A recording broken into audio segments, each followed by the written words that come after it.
All right, everybody, welcome to the February 18th meeting of the Landmark Preservation Commission meeting.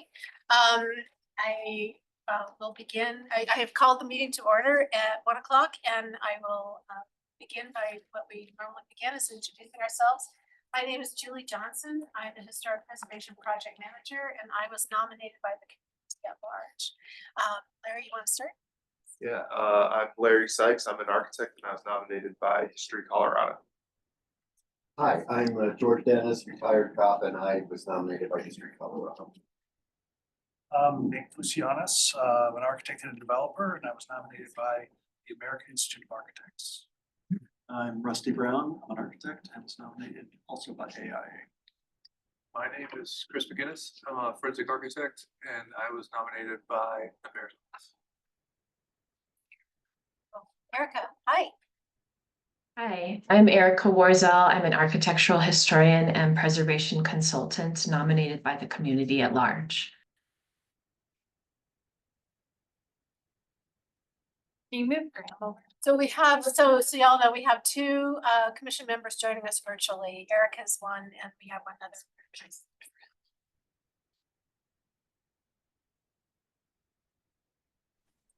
Well, then, no.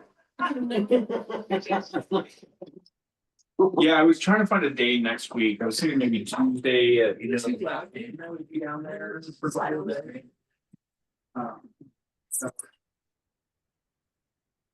Let's see. Can you hear me? Sorry about that. You know, yeah, please introduce yourself. Can you hear us, Graham?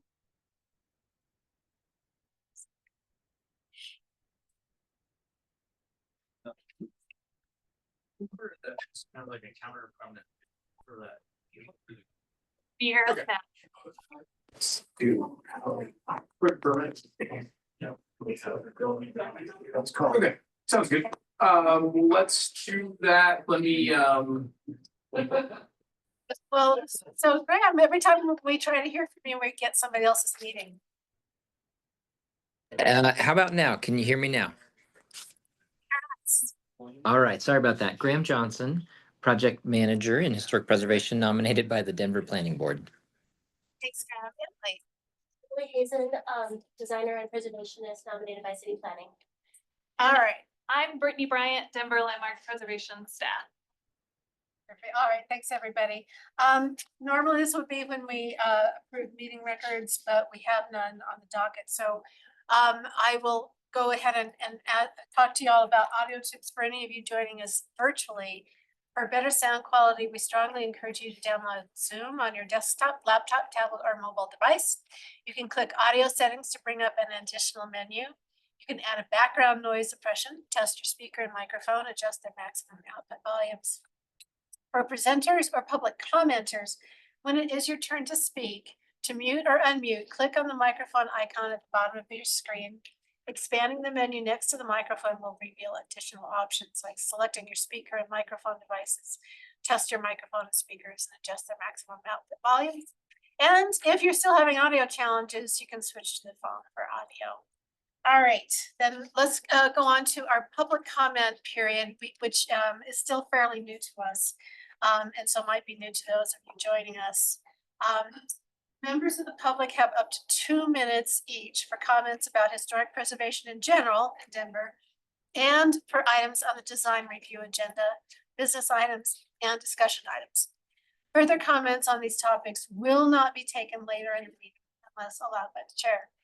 For public hearing items, members of the public will have up to 3 minutes, but we don't have anything in the public hearing today. So, so just so you know, we just talked about audio. So if you wish to speak, you can click the hand raise button in Zoom, dial *9 on your keypad to raise your hand if you're joining by phone, or you can also email landmark@denvergov.org with your name and phone number if you are having difficulty with either hand raise option. All right. And then if anybody here wishes to make a public comment, you just raise your hand. Anybody? Okay. All right. Taylor, do we have anybody joining us virtually that would like to make a comment? No? All right, then we will go on to our consent agenda. These are routine review items recommended for the commission approval without discussion. Applicants with items passed on the consent agenda should coordinate separately with landmark preservation staff to receive a certificate of appropriateness. The chair will announce the consent agenda by address. The chair will ask commissioners if they desire to remove anything from said consent agenda. If so, those will be added to the design review agenda. Commission members will announce any ex parte contacts or conflicts of interest on any of the items. The commission will make a motion to vote, and if your project is approved on the consent agenda, you can leave the meeting. Of course, you are welcome to join and continue with us, but you're free to leave the meeting after the consent agenda is approved. All right, here, let me get a drink of water here. I have quite the dissertation. So the consent agenda is as follows. 2023 COA 409 at 661 William Street on East 7th Avenue. 2025 COA 090 at 300 Lafayette Street, Country Club District.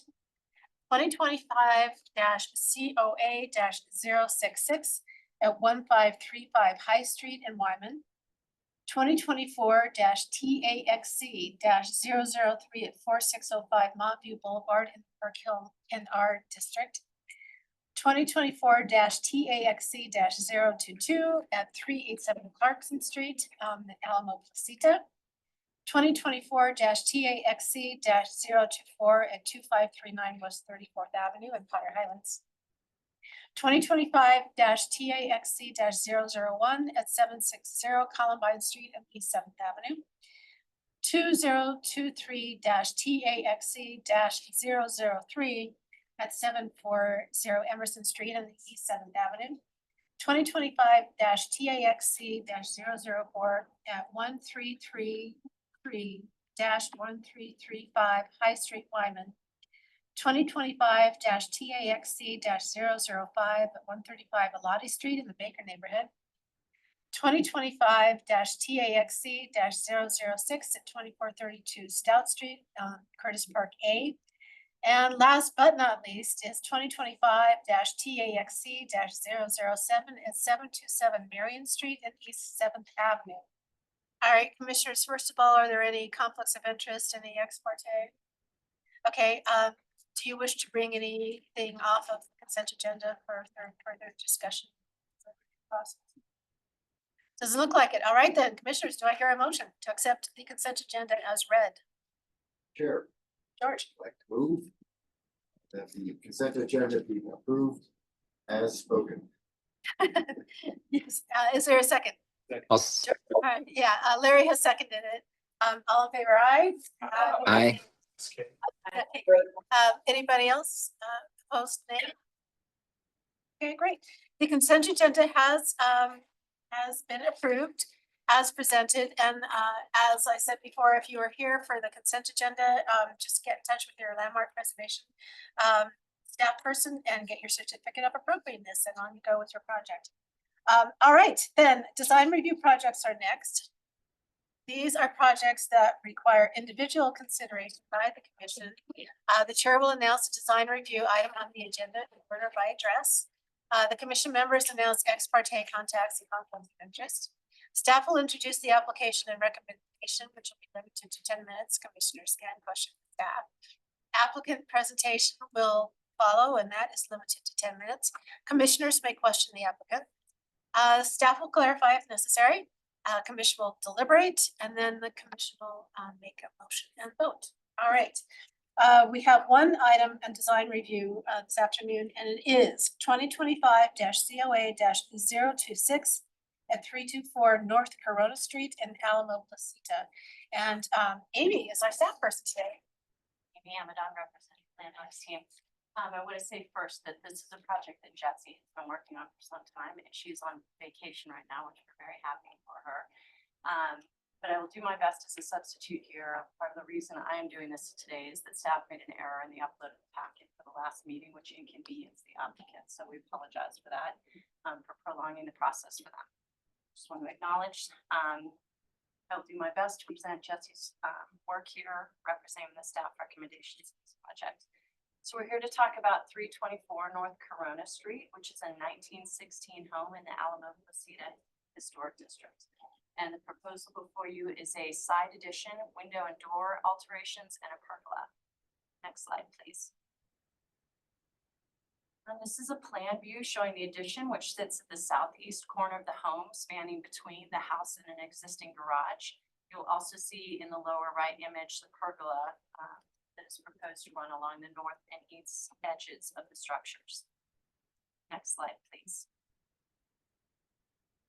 Here are elevations of all sides of the project, the materials board, and a section showing the applicant representation that all windows that are new to this project will be installed require 2-inch inside. Next slide, please. So staff does not object to the placement of the proposed addition for this project. Certainly there would be some benefits in terms of reducing its visibility if it's scooted more around the back of the home.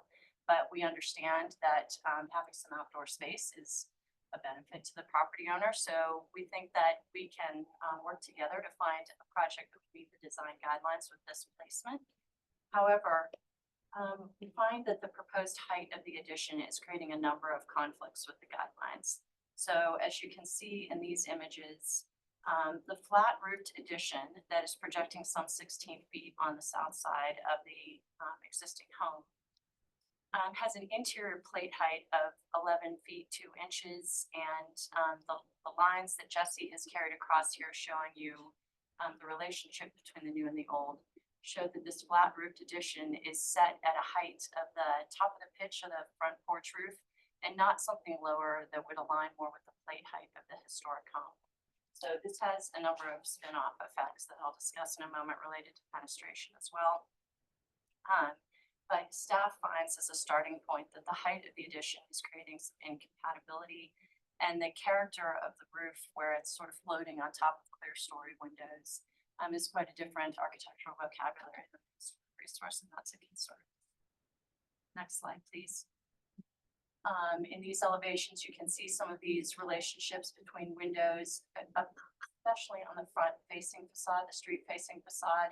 You see that sills and headers are not aligned, so it's revealing that there's a incompatibility, incongruity between floor levels and plate heights on the new and the old.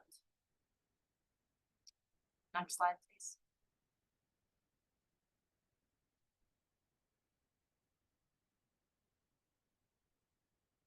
An additional concern is the materiality of the proposed addition. The house obviously is brick, and choosing a different material for the addition can be a good way to distinguish the new from old. But the proposed material is a composite siding that is installed in varying widths between 4-inch reveals to 8-inch reveals. There's two issues with that. One is that the guidelines suggest that siding should have no more than a 6-inch reveal. So part of the proposal exceeds that dimension, but also the variety of the exposures we find is incompatible with the regular coursing of the brick that's on the historic resource. So there's just kind of too many things that don't connect here to cause a relationship between the addition and the historic building. Next slide, please. These images, I think I'll let the applicant speak to more. These are their ideas of inspiration and other examples of similar additions that they find in the neighborhood that they think are a basis for their ideas here. I will say that Jesse has indicated that some of these properties are not in the Alamo Placida Historic District, or to the extent that they are non-contributing buildings, or the work may have been built before the existing design guidelines. So again, I'll let the applicant speak to them, but these are reference examples that they have provided. Next slide, please. This slide shows the rear facade, and dotted in are some non-historic windows and doors that are proposed to be replaced. Staff has no objection to this work in general. There is a need for a detail to show that all of the new window units have the required spacer bar between the panes of glass with the subside on both sides of the exterior, just to make sure that that is meeting our expectations and the guidelines. Next slide, please. This elevation goes further to show the proposed pergola. This will have limited public visibility, and we do understand as new construction that there's some room for differing from the historic structure here. We do have some concerns, though, that like the addition, the pergola height isn't really reflecting on the height that is characteristic of the historic structure that initially when you leave the back of the house, you got a 12-foot tall pergola that is floating and not, again, relating to plate heights and other datum lines that are important to the historic building. So we suggest there could be some restudy there. Next slide, please. These are some model views of the project. Next slide, please. So in summary, the staff recommendation is to deny this application for an addition, window alterations, and a pergola at 324 North Corona. In terms of the relevant design guidelines, I believe Jesse cited 13 in the memo that should be discussed, and most of them are found not to be met, which obviously does not support an approval at this time. We'd certainly like to continue to work with the applicant to address the issues that were brought up in the staff memo and the presentation. That's it. Okay, commissioners, questions for Amy? Okay, great. All right, Amy, thank you. All right, applicants, if you want to come and have a seat. And please start with giving us your name, and then you'll have 10 minutes to tell us. I'm Ann Cuthbertson. I'm the architect for the project. The owner, Nancy Van Cleve, is also here. Why don't I just dive right in? So let me explain. Staff had questions about the siding, why we couldn't just scoop the entire addition directly behind the house. And there are 3 reasons for that. One, there is a tree right in the middle of the backyard that is shown on the site plan. And we would not like to not cut down a perfectly good tree. 2, we're trying to be sensitive to the 2 neighbors on either side. So the neighbor on the north side is a pretty avid gardener, is that right? And so we're trying to really protect their solar access to their backyard. They would not have appreciated having an addition that blocked sun to their backyard. 2, the neighbor to the directly to the south does a lot of entertaining in their backyard. And they're not raucous, as I understand, but they do use their backyard 9 months out of the year. So we wanted to provide a lot of privacy for them. Essentially, they will be gaining a 5-foot increase in their backyard because we're not intending to put a fence along the property line. So there's a very mature tree also on that side, and it will have a nice enclosure from their side. So there's just some site context that is not really represented in the staff report. Second, why couldn't we just make the roof match the main house? So we did look at earlier schemes that had a brick exterior, had the eave line continuing on, had the same pitch. And we would run into maximum height restrictions on the rear 35% of our lot pretty quickly. Plus, it seemed the ridge would have been almost as high on the addition as the main house. And it just seemed to us that that was, even if we wouldn't be running into bolt plane and height restrictions, it seemed not very subservient to the main house to have an addition that just would be very much the same height and mass as the roof. We also looked at changing the pitch of the roof so that it fell below the maximum height, and I think all of us would agree that just looks awful to have a pitched roof but a shallower pitched roof. We also looked at a mansard roof, which I would imagine several people would be like, please do not. So we did look at some earlier schemes that tried to be much more compatible with the main house. And in the end, we thought that we should just go a different direction, which is supported, as you know, in other sections of the design guidelines, and just have the addition look of its own time, and clearly not trying to appear that it might have been built all at the same time as the original bungalow. So that led us to a more modern vocabulary.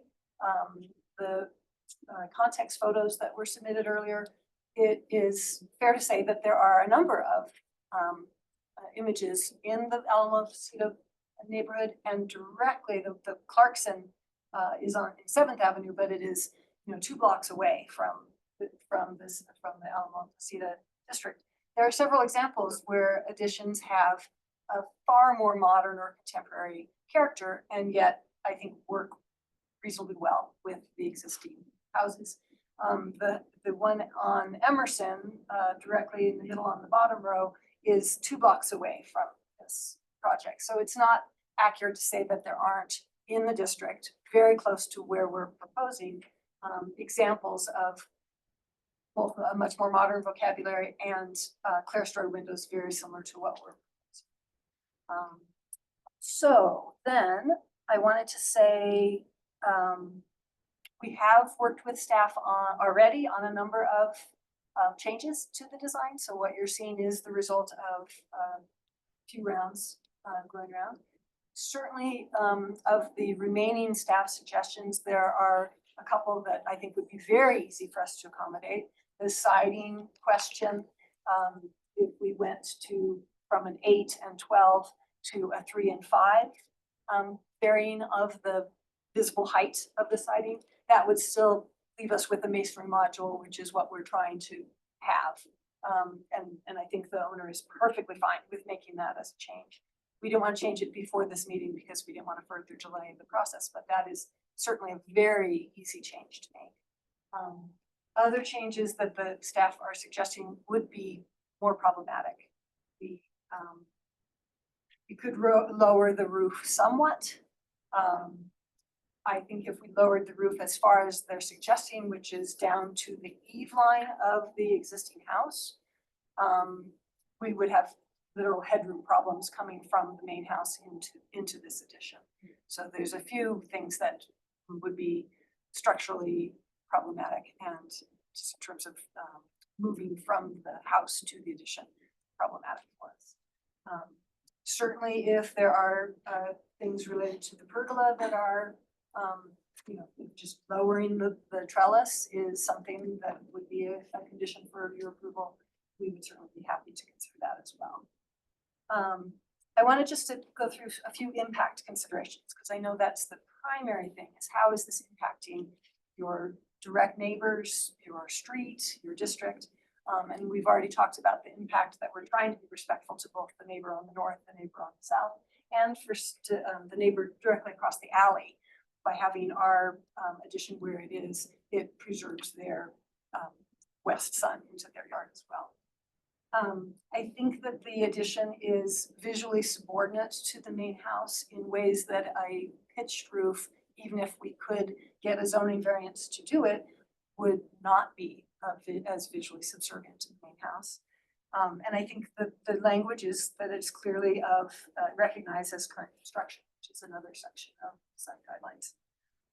It also allows us to make what I would say minimal alteration to the key character defining features of that southeast corner of the house. Another reason that we abandoned the idea of a pitched roof is, much to my amazement, when I finally got up in the attic and was expecting stick framed, it's trusses. So a previous owner had at some point, I'm guessing maybe in one of those really heavy wet snowstorms that we had, in the early 2000s, they had completely replaced the structure of the roof to trusses, which again, if we did any kind of overframing, would be structurally problematic. So that's just another consideration that is not visible and was actually a surprise to me. And I think that what we're proposing keeps a very consistent sort of street level perception of the rhythm and opening proportions as you move down the street. I don't know if our streetscape was included in the presentation, but we did provide one, and the whole street on this side of Corona is 1-story bungalows, 1-story little Victorians, and at the corner, sort of 1-story flat roofed commercial. No, that's actually a little duplex as well, but it's a flat roofed stucco project on the corner. So that's it, and I respect your time, but I would certainly be happy to answer specific questions. Great, thank you. Commissioners, questions for? I'm looking at the section, Yes. number 1 on page 5. I have to bring it up on the screen because I was gonna ask a similar question, maybe. Do I know how to do this? I do not. Well, I don't have the section in the, yes, I do. Yes. Lies. There it is. Sorry, There you Nick. Oh, no worries. You made mention of the fact that, you lower the flat roof, which I don't object to a flat roof situation. If you lowered the flat roof, you'd have difficulty with the elevation change, but the section shows that you have at least a foot or 18 inches to give. Am I misreading that? Can I approach the? Yeah. So my understanding of the staff comment is that they were wanting this whole portion of roof to come down to match the existing eave of the main house, which would start to be lower than 6'8" in this portion here, which is the entry from the main house. Oh, I thought that they had just mentioned the bearing point, for the roof. But, that's And not that here could nor be there. my misunderstanding of the staff recommendation, so I could clarify that. I do want to just also point out in this same image, the, here, this dashed line in the section is the existing roof or ceiling of most of the first floor. It's a fluke that right at where the section is taken, the ceiling is lowered, but this dash line is the main ceiling height of the whole first floor of Nancy's house. And that's what we were trying to plane across. And it's, so it's not crystal clear from this, where this section is taken, but this is the line of the ceiling that we were trying to match. If that matters. The historic home has all of those ceilings. No, we are also lowering the floor. We're coming down 3 steps, and so that's what gets us the Okay, additional. all right. But she has almost 10-foot ceilings in most of the first floor. It's just right here, the last 4 feet of that kitchen area.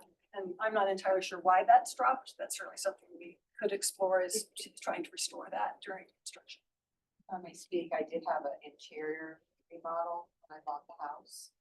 And I chose not to have that portion risen just for kind of a little different in that particular room. It's just more of a visual than it was a structural. It could have been as high, and I chose not to. Yeah, but to answer your question, the ceiling, the overall floor to ceiling height will be lower because we're coming down 3 steps into the addition.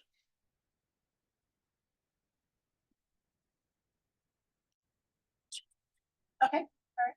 Chris, did you have any follow-up? Yeah, that was my, I think that the slow slope roof, engaging with the eave of the pitched roof is like difficult to intersect, I guess, right? And then that transition from one to the other. So I'm just trying to think about how it would work if you lowered it, trying to get that visual. I think you would have to eliminate the clear stories, obviously, if you lowered it, right? Right. I'm sorry, I don't really have questions, just speaking. Commissioners, other questions?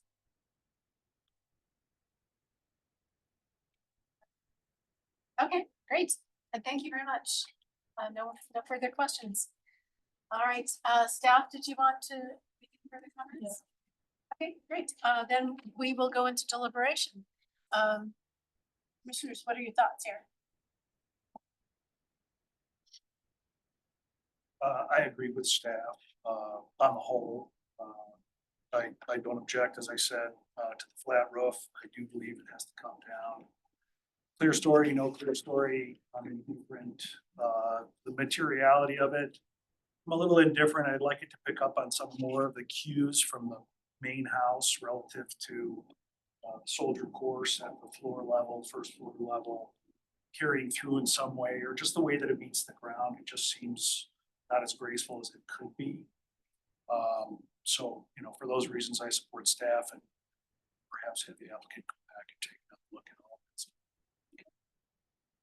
I guess I kind of disagree with the staff report in general. I think that looking at this design and then also before the meeting and then hearing the comments from the applicant, it seems to me like it really addresses the guidelines in my view pretty well.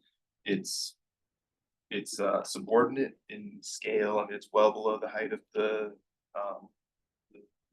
roof of the primary house.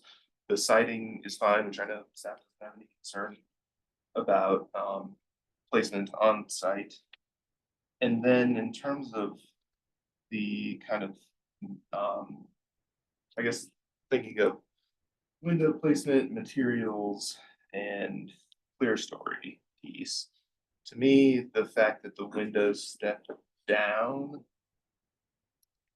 in a way is less concerning than if they were higher, I guess, than the existing house.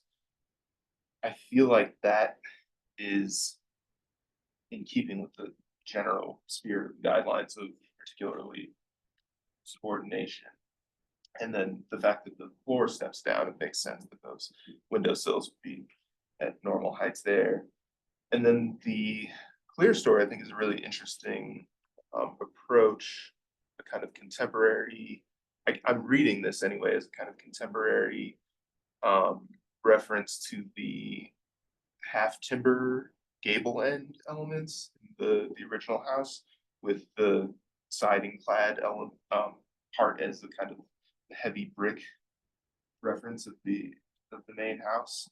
So the way that you've got kind of eave, kind of light stick framey pieces, and then this sort of more massive base with punched openings feels very relevant to the existing house, and it's all lower and set back. Like, to me, this seems like actually a very sensitive and reasonable addition. And then for similar reasons, I actually really like the coursing of the siding, the fact that the 8 inches does reference, it's, I think, widely known that 3 bricks tall is generally roughly 8 inches. We often use that as like estimating height for buildings, and so kind of like that reference and the fact that it ties in a soldier course. So I don't necessarily have a problem with that. So I'm curious what other commissioners think. But I generally support it. Graham or Erica, would you like to weigh in?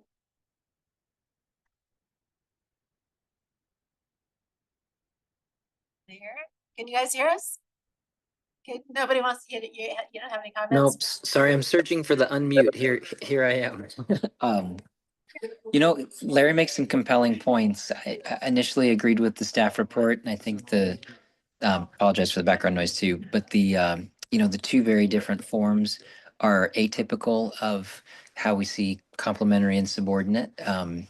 But I'm going to say I'm on the fence at this point. I'd love to hear what other commissioners say, because I do know it's always a tough balance between differentiating a new addition and height-wise, this one certainly is, and appreciate the applicant's description of siding as well, which we've established is in a good place. So I'm on the fence, but I'd love to hear what others have to say as well.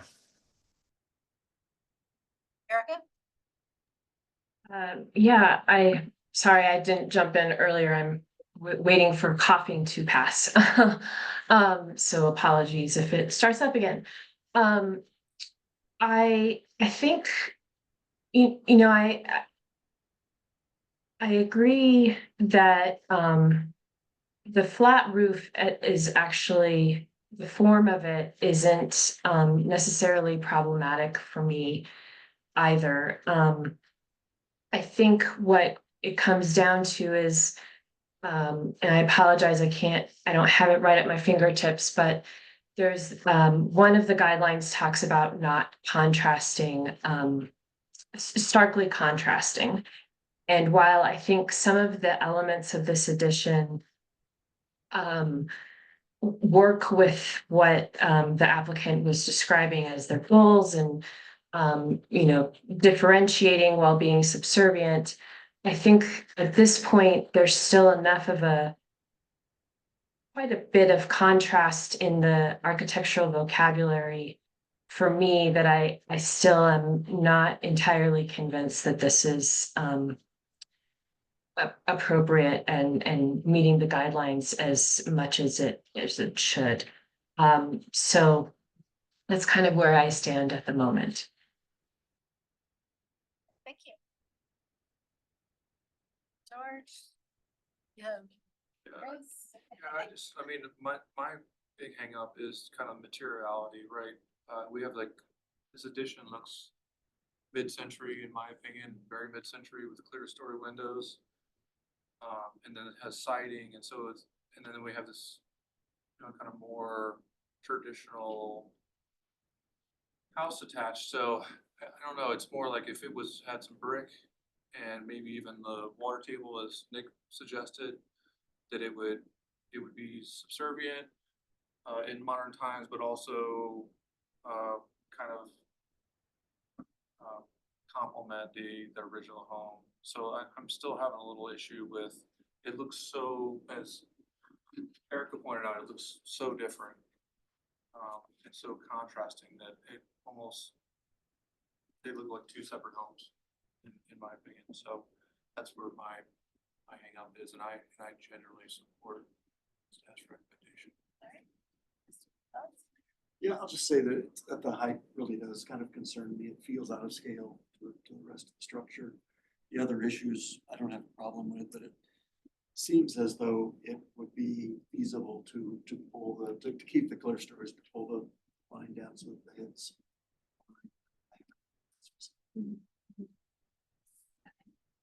George, you've not opined. Okay, first of all, I very much appreciate the applicant's sensitivity to the neighbors around them. That to me is huge when you don't often see that, certainly not in new construction and kind of rarely in modification of contributing structure. So applause for that. And I like that the addition is, I think the phrase was of its own time. There's good differentiation, but there are some specific things that weren't, I wouldn't say done incorrectly, but just weren't mentioned. The inset of the windows needs to be addressed, and the siding, I'm kind of sixes. I can't imagine how what that looks like when it's alternating 4 and 8 inches or 5 and 6 or whichever. But the siding is really less of an issue. It does look decidedly different and differentiated. So I'm less concerned about the pergola because it has minimum visibility, and I think the Celestri windows, I normally don't much care for the slot windows, but this is I think an accommodation to even up the sunlight mitigation, sunlight damage mitigation to the neighbors, but you need to have some natural light in that addition. And I think that, aside from big bubble skylights, I think that's probably the most subtle way to get some illumination in there. So rather than be prescriptive, I think if we can just deal with the window insets and the siding questions, I don't have any problem with the style of the windows. The height of the roof doesn't really make or break any deals for me. I just like to see where on the exterior visible parts we can meet the specifics that the guidelines suggest. Inset spacing of the siding panels, I'd be fine with it. Okay. But not to be prescriptive, maybe a denial and a quick comeback would be a better thing than for us to say, you must meet this condition of siding X and meet this condition of window X. You need to have your divider bars in there and just come back with an updated application, I think would not be a problem. Emily, did you have any thoughts? I do agree that the size generally is subordinate. It would be, nice to figure out how to get it a little lower, just because it is so visually dominant. I think that it's not size dominant, but overall, I think that it could be integrated with just a few reference elements from the main house, because right now I don't see much integration of, it doesn't have to be integration style, but even like data mines or like some form of continuation across. Okay, so you're concerned about it looking so different. Not a different style, but just proportional references would go a long way.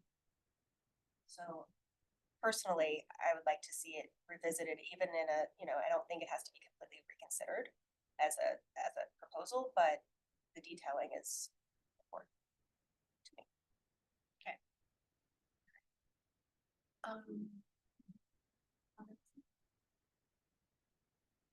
All right, then, why don't we go ahead and try a motion? I'm happy to make a motion. Okay, great. Madam Chair, I move to deny application 2025-COA-026 for the addition, window alterations and pergola at 324 North Corona Street, as per design guidelines 2.20, 2.24, 3.1 through 3.10, and 5.2. Character defining features for the Alamo Placido Historic District. Presented testimony, submitted documentation, information provided in the staff report. All right, do I hear a second? Second. Chris has seconded, all in favor, aye? Aye. Aye. Erica? I, Nay? Nay. Nay. Larry and George are. Okay. The motion passes. Thank you very much. Okay. All right, I'm sorry, but I'm going to work with the staff. Sounds like you're pretty darn close. Thank you. Thank you. All right, then that is the only design review project that we have today. Are there any discussion items? This isn't on the agenda, but we are recruiting for LPC position to replace Julie and George and Graham. And Larry has graciously agreed to join us for a second term. However, we've received very little interest on our 3 open seats that we do have coming up in the spring. So if you know of anyone, please refer them to us. We're open to any and all recommendations you may have, any contacts you may have. Do they need to live in the city of Denver? I don't think so anymore.